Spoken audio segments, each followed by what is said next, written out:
Hello, I'm Dr. Beth Goethe. And I'm Dr. Martha Leatherman. I'm a geriatric specialist in psychiatry. And I'm a neuropsychologist, and I specialize in aging. We're experts in dementia care, and we're here to provide you some information and answer some questions that we hear very commonly about dementia and other issues in aging. Hello, it's good to see you again. Dr. Goethe, you have been busy. Yes, I have. While you were also busy, but I saw a program on PBS over the summer that really was disturbing, but also very reminiscent of why we started Dignity First to begin with. You know, through the years we've heard snippets and seen things. There's the Washington Examiner article, I think. There have been some articles in newspapers and magazines and publications about things that happen to people with dementia in long-term care facilities where their families believe they're being carefully and diligently taken care of. And I hate to kind of put it this way, but horror stories. And from what you say, this PBS special really put that in context. It really did. The name of the special was Life and Death in Assisted Living. Basically, the reporters spent about a year going into some detail on a few cases that had come into the legal system from assisted living. One individual, I remember we talked about this when we read the article when it happened. One gentleman who drank some sort of cleaner, like drain cleaner or some sort of cleaner. I think it was a drain that he had gotten from under a sink in like a snack, a little kitchen area that was open to all the assisted living residents. Now, he had Alzheimer's, I imagine, or some form of dementia. He had dementia.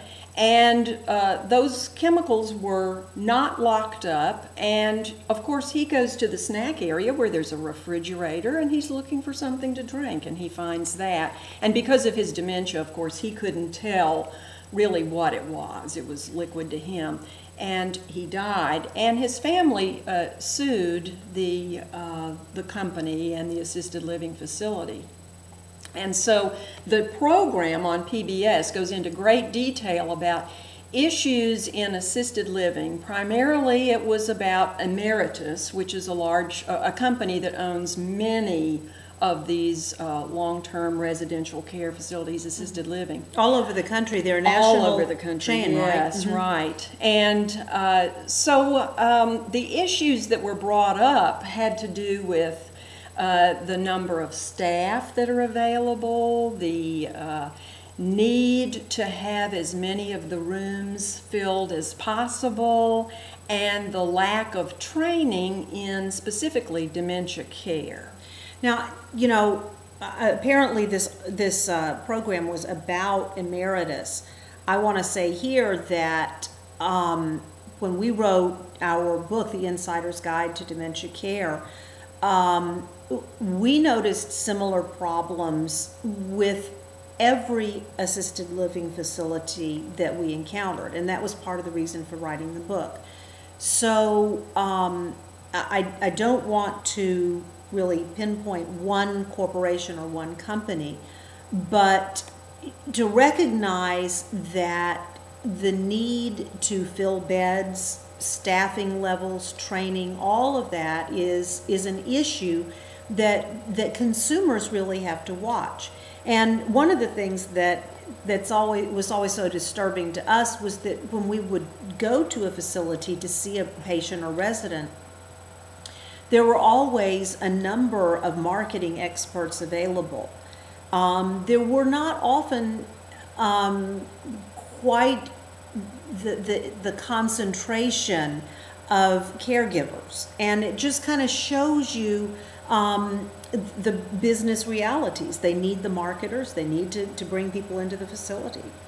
And you have to know that Dr. Leatherman and I, at one point in our private practices, went to pretty much every facility in our area, both nursing facilities and assisted living and independent living retirement communities and those assisted living facilities that specialize in dementia care. So we had been around a long time and had seen a lot of variety of staffing issues, but the issues came up over and over again, which is why we wrote the book. See if I can make that work on the camera. Why we wrote the book, because people would ask us for recommendations about long-term care facilities, or if they were having problems, we'd kind of say, yeah, you know, these are the things that can happen. And it was new to the families, but it was just so commonplace to us. And we even thought, you know, we're very naive. We thought, why don't we offer training? And maybe they don't have access to quality training, especially since we were asked the same questions over and over and over again by the staff. And I'll never forget our first experience in trying to offer training at a very, very expensive, and this was a long time ago, $5,000 a month or something facility. And the director said, oh, we just spent $1,800 on new uniforms. We can't afford any training. So that we were honestly a little bit shocked by people's priorities, I guess, in the industry. And the other thing that would happen is that we would come in and offer training and talk about the need for training. And as actually was brought out in the program, people in assisted living, the staff and the management in assisted living don't really think that they have people with dementia in their facility. Right. And they'd say, we're not a dementia care facility. That's right. We don't admit people with dementia. We don't admit people with dementia. Or they would say, you know, we don't have people with dementia, and we really have corporate training, so we don't need the training. But while you're here, Dr. Leatherman, would you mind seeing this gentleman who's very agitated and forgetful? And we're not sure what to do with him, but if you could just give him some medication, I'm sure everything would be all right. So people did not even realize that they had patients with dementia or residents with dementia living in their assisted living. And we talk a lot about that in the book, which is, you can see that on this YouTube clip, the name of the book and where to get it and so forth. But a lot of times residents will enter assisted living or independent living, and because of aging in place, they may enter there without dementia, but then a year or two later it sets in, and the staff is not trained to know that that's happening and to recognize the early signs.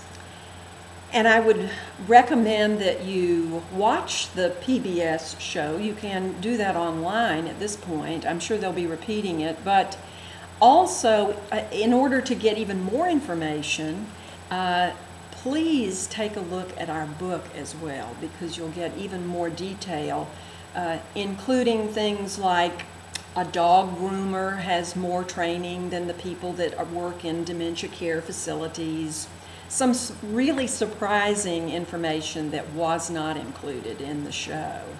We are available for training, for consultation to facilities, keynote addresses, consumer advocacy training, various things, not for individual patient consultation, but the YouTube videos that we're doing are a small taste of how we can help you develop programs and educational information seminars.